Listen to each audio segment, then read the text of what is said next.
Kung Kapampangan ka, panigurado, kilala mo itong si Idol Ernesto, ang binansagang The Flying Ernest ng Mabalacat City, Pampanga, mga idol. Isa sa mga pinakamalupit na point guard ng Mabalacat City, itong si Idol Ernesto Basangan, na kumpleto rekados kung maglaro sa loob ng hardcourt. Sa kanyang pagsalaksak, mga idol, ay napaka-veterano ng kanyang mga galawan upang ito ay makapuntos. Kaya kung naatasan kang gumwardya kay Idol, ay huwag mo siyang ngayang makatakas dahil ito ay lilipad upang ito ay makapuntos.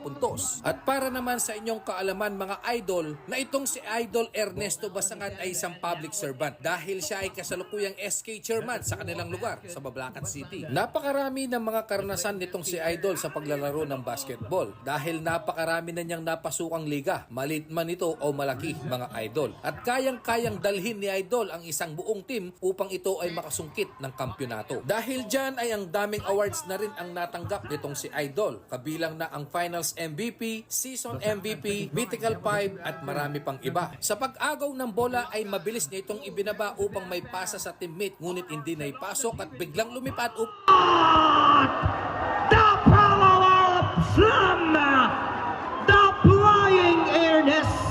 Ernesto Basangan may kasama pang foul! Sa tsansang magkaroon ng bonus shot, ito ay kanyang naipasok at nakadagdag ito sa kanilang kalamangan. Masasabi kong isa na itong mamaw na maglaro sa loob ng hardcourt, mga idol. Ngunit sa hindi inaasahang pagkakataon, nag-jump shot itong si Idol at isang insidente ang nangyari. Sa kanyang pagbaba ay natapilok ang kanang paa. Kaya naman ito ay ininda ni Idol at namalipit sa sakit. At kinailangan muna itong magpahinga. At sa kanyang pagbabalik sa ball game, isang Ernesto Basangan ang ating mapapanood dahil nagmistulay itong isang mabangis na hayop upang ito ay makapagtala ng malupit na puntos, mga idol. Jersey number 4, Ernesto The Flying Ernest Basangan ng Mabalacat City, Pampanga. Isa sa mga malulupit na player ng Pampanga Delta dahil ito ay laging nahihirang na best player of the game, mga idol. At kasalukuyan itong naglalaro sa Intertown dito sa Pampanga, sa Digama Darna Cup, mga idol. Naglaro din ito sa Pampanga Royce Hotel sa Sinag Liga Asia at sila ang hinirang na champion. At sa mga dayo serye ni Coach Mobs ng Mobs Phenomenal ay isa itong si Idol Ernesto Basangan, ang malupit na nakalaban nila sa pagdayo nila dito sa Mabalacat City, Pampanga. At hindi rin ito nagmiminti sa mga bonus shot sa free throw line itong si Idol dahil napakaganda ng kanyang shooting ability. Sa muling pag-atake ng MJ Elospa ay binigyan ito ng napakasarap at napakagandang alley-oop play, ngunit hindi naipasok ni Idol Ernesto Basangan. Sayang nga lang, napakagandang highlight sana, mga idol. At sa pagtatapos ng kanyang mga highlights, mga idol, ay binitbit niya ang bola sa kanyang kaliwang kamay at nakapagtala ito ng panibagong puntos. Bilang isang Kapampangan ay bigay natin ng suporta sa kanya.